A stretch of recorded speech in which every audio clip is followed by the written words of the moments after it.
Hello and welcome to this video.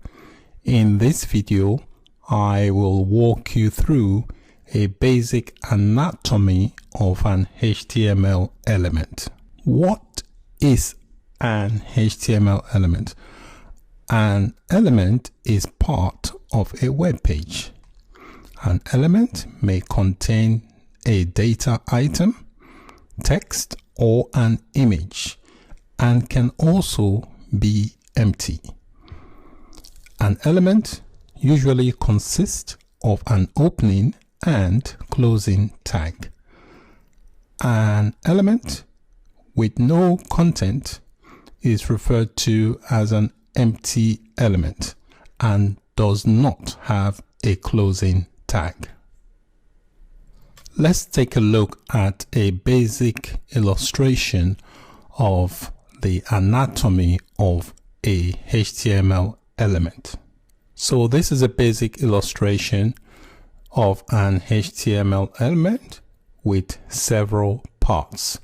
So the HTML element basically consists of an opening tag, which is this P here. In this case, a P is a paragraph tag. This P here is what you use to insert a paragraph in a HTML document or a web page. So this is the opening tag, which is where the paragraph begins, and this is the closing tag. The closing tag is differentiated with the forward slash before the actual tag is closed. And the actual element, which is the P, which stands for paragraph, is enclosed in angle brackets. So we've got the left angle brackets and the right angle brackets.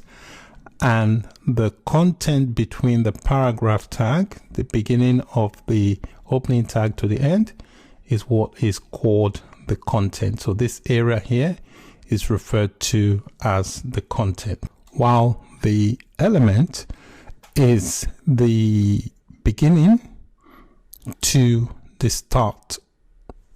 So from the opening tag all the way to the closing tag is what is referred to as the element. So the HTML element is everything from the start tag to the end tag. So anything from here all the way to the closing tag is referred to as the element.